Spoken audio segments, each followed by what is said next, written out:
Qual que é o problema que existe, de fato, entre ciência e fé, que a gente vai aqui ficar as próximas 7 aulas filosofando sobre ele? Tem uma guerra entre ciência e fé ou entre ciência e religião?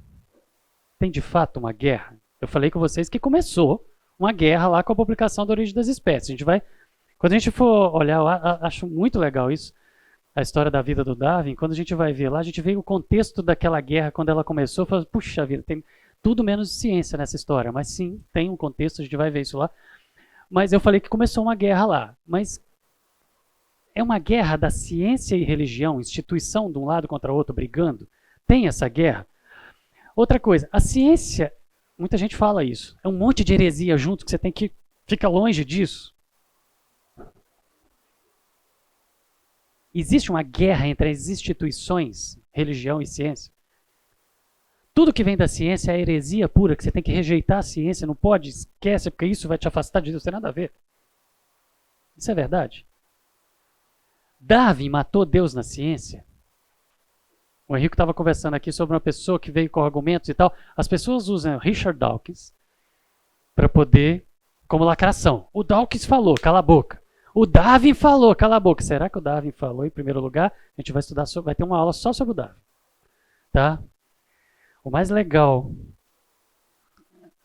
do Darwin é que tem um monte de biografias do Darwin que pessoas diferentes escreveram sobre o Darwin, mas o Darwin escreveu a própria autobiografia. Aí as biografias que os outros escreveram sobre ele falam um monte de coisas erradas. Quando você lê a autobiografia dele, que ele escreveu sobre ele, está desmentindo os outros que falam dele. Né? E a esposa dele fez a autobiografia dela também. Aí você lê a autobiografia dela, que eu já li também, e ela também desmente tudo que os outros estão falando, os outros que ficam... Ou seja, tem muito mito, tem muita coisa escrita que ela cria uma ilusão que quando você vai na fonte aquilo não está lá. E a gente vai falar muito aqui sobre ir na fonte, na primeira fonte. E não acreditar na corrente ou no telefone sem fio que vem. Então, Darwin matou Deus na ciência? Crer diante do mundo, dos seus colegas, na frente dos professores, lá no ensino médio, lá na faculdade, é sinônimo de suicídio intelectual, ou seja, de você assumir o papel de burro, de idiota, de tolinho, de bobinho, de não inteligente, porque essa que é a pegada. Levantar a mão aqui e mostrar suas dúvidas e falar, isso não colou.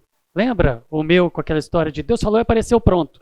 Aquilo para mim não colou e eu fiquei incomodado, eu falei. Só que isso não é bem visto.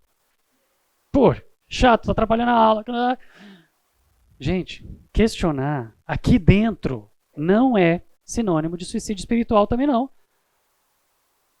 Se você questiona, está balançando as bases. E se você vai atrás, testa, pergunta, lê, não consigo a resposta, vai pegar livro, vai pegar indicação, vai ler sobre isso, vai fazer um curso sobre isso, você está fortalecendo as suas bases. Por isso que eu falei, eu quero que vocês perguntem. A pergunta que o Henrico fez, eu falei, daqui 3 aulas a gente vai responder. 3 ou 4 aulas a gente vai responder. Beleza. Mas se não tivesse a resposta lá na frente, eu ia falar, vamos responder agora. Eu não quero que fique nenhuma pergunta, nenhuma dúvida. Não é para ficar em aberto, porque a força da sua base é justamente você ter as respostas. Você tem que ir atrás delas. Então não é sinônimo de você estar se afastando, você questionar. Questionar é para você crescer, para aprender. A resposta para isso tudo aqui é não. E é muito bom falar que a resposta para isso tudo aqui é não. A gente vai tratar sobre isso. Essas próximas 7 aulas a gente vai esmiuçar essas coisas, fazer as perguntas e trazer as respostas, fazer as perguntas e trazer as respostas. E a gente vai traçando aqui esse raciocínio todo. Ok? 1 Pedro 3,15 é o versículo-chave para todas as aulas que eu falo sobre ciência e fé. Antes, santifiquem a Cristo como Senhor no coração e estejam sempre preparados para responder a qualquer que lhes pedir a razão da esperança que há em vocês. O que é isso? É o nosso papel. O mundo está aí, debatendo ciência e religião. O mundo está aí, vindo e tentando enfiar a goela abaixo um monte de coisas que se você for nas fontes, você vai ver que está tudo distorcido. E o que Deus espera de nós é que estejamos preparados para responder a qualquer um que perguntar a razão da nossa fé. Ou seja, a gente tem que se preparar mesmo. Nós temos que perguntar, nós temos que estudar, nós temos que ter classes sobre isso. Teve uma vez que a pessoa falou assim, nossa, a classe foi muito mais de ciência do que de Bíblia. E eu estou na igreja para estudar mais a Bíblia. Isso que a gente está fazendo aqui é sério. O que Deus espera de nós é que estejamos preparados para responder a razão da nossa fé. Ok? A maioria já viu esse livro, né? Olha, esse filme. Deus não está morto. Eu gosto bastante desse filme, porque nas discussões do aluno, para quem não viu, alguém não viu?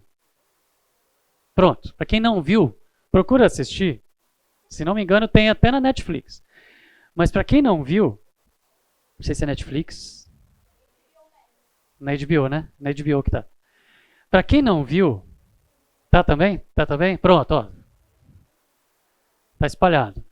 Para quem não viu, o aluno entra na universidade, ele vai fazer uma matéria, o professor é um ateu xiita radical e começa a questionar, e aí o aluno se mostra como cristão, e aí fica um debate entre o professor e o aluno, e uma briga, o professor falando que a ciência matou Deus, e o aluno mostrando que não, e o filme se desenrola em volta disso, e ali eles citam um monte de filósofos, um monte de cientistas ao longo da história, um monte de nomes de pessoas famosas que são usadas como lacração nessa discussão. E nós vamos citar todos eles aqui, e nós vamos pegar os argumentos principais de todos eles e nós vamos destrinchar aqui. Tá bom? Ao longo dessas aulas. Bom, e onde que está a verdade? Se existe um problema entre ciência e fé, ou ciência e religião, onde que está a verdade? Gente, para responder isso, eu quero fazer uma pergunta aqui para vocês primeiro. Vamos tratar uma coisa aqui nesses últimos minutinhos. Quem são e o que pensam os seus influenciadores? Quem que eu estou chamando de influenciadores? Quem pode fazer sua cabeça? Pode ser mídia, um youtuber, um professor, um colega, um parente, o que for. Quem faz a sua cabeça? Quem tem o potencial de fazer a sua cabeça? Um jogo? Um livro? Um professor? Um seriado? Um filme? Quem faz a sua cabeça? Esses são os que eu estou chamando de seus influenciadores, os nossos influenciadores, ok? E o que pensam os nossos? O que querem os nossos influenciadores? Gente, normalmente, com poucas exceções, e olha, eu não estou falando do youtuber lá distante que você não convive com ele, mas ele grava aquelas coisas editadas, ensaiadas e tal, para poder transmitir um recado e te convencer de alguma coisa, ou simplesmente te entreter, mas ele, no meio daquilo, ele está colocando a visão de mundo dele, e aí aquilo pode fazer sua cabeça, ou seja, é um influenciador. Mas eu não estou falando desse. Digamos, vamos falar dos influenciadores que estão perto, que convivem com você, seus colegas, parentes, amigos, ok? Professores, tá? Aqui em volta. Normalmente, as pessoas que têm o potencial para fazer sua cabeça, que estão próximos de você, eles têm boas intenções. O cara que come McDonald's todo domingo, ou mais do que uma vez na semana, que gosta e que quer te convencer de que, cara, isso é que é viver, ele está olhando a coisa por um aspecto diferente do outro que olha e fala, você está bebendo meio litro de açúcar. Você está comendo gordura trans, saturada. Aí você tem o outro lado, né? O que está tentando te convencer a pensar como ele tem boa intenção, porque ele fala é gostoso, é bom, é legal, vamos viver. É bom pra caramba, e é mesmo, eu gosto. A batata. Eu li uma notícia esses dias que o McDonald's vai parar de vender a batata deles. Eu falei, hã? Mas aí depois eu fui ler. Aí eu fui ler a reportagem. É no país tal, em 2 ou 3 países aí do mundo, não é aqui. Tá bom. Mas, gente, é bom, né? É bom. Ok, faz mal, faz. Aí você olha para o daqui está falando, gente, você vai colher frutos, consequência disso, vai entupir tudo. Daqui a alguns anos você está com tudo entupido, você vai precisar... Gente, normalmente, são aspectos diferentes. O daqui está falando sobre o prazer e o daqui está falando sobre a saúde nos próximos anos da sua vida. Mas todos os lados podem ter boas intenções, não precisa da gente demonizar as coisas, ok? Normalmente, quem está tentando fazer sua cabeça Ele tem boas intenções, ele entende o porquê que ele está falando aquilo, ele acredita que aquilo é a verdade. Ele acredita que aquilo é o melhor para ele e para você. E ele tenta te convencer a trazer a visão de mundo que ele tem. E eu não estou falando nem que um está certo ou está errado. Ok? Estou só usando os exemplos aqui. Votar, é direita e esquerda. Vocês viveram isso agora. E vão viver de novo daqui a pouco. Isso vai continuar, isso veio para ficar. Um lado ou outro está tentando te convencer porque ele entende, ele acha que ele tem a verdade, que ele é dono da verdade, que aquilo é o melhor para o país, para você escolher. Ok? Normalmente os influenciadores, eles estão com boas intenções, eles estão querendo te convencer de algo, eles estão tentando te convencer de algo que eles acham que é o melhor para você e para eles, entendeu? Então não precisa de demonizar os influenciadores e vão pensar assim, tá com boas intenções, beleza. Mas, gente, de boas intenções, o mundo está cheio, independente delas serem verdade ou não. Tudo que todos acreditam ser a verdade é de fato verdade? Gente, não necessariamente. Hoje, estou acabando, tá? Hoje está circulando essa manchete da Veja. Vírus saiu de laboratório e máscaras foram inúteis. Aí o que você acha? Todo mundo usou máscara à toa. Quando eu olhei para isso, eu recebi isso umas 8 vezes hoje já. Porque o pessoal recebeu e falou, o Elbi, não precisava de máscara. Truco. Não é verdade. Aí eu fui atrás de ver as pesquisas. Gente, não dá tempo de eu discursar sobre isso aqui agora, porque já acabou o nosso tempo. Mas é uma reportagem totalmente da Veja, totalmente manipulada, enviesada com o objetivo de justamente isso, viralizar, para poder fazer propaganda de graça da revista. Mas está distorcendo. Que máscara, em que situação, quando usada, por quanto tempo usada e com que objetivo? É isso que o estudo estava falando. Aí eles põem na manchete, foram inúteis. Inúteis para crianças de 4 anos na sala de aula, em salinha, em classinha, não sei o quê. É manipulado, gente, é manipulado. Dependendo de como a informação chega. Mesmo que venha com boas intenções, e aqui não é boa intenção não.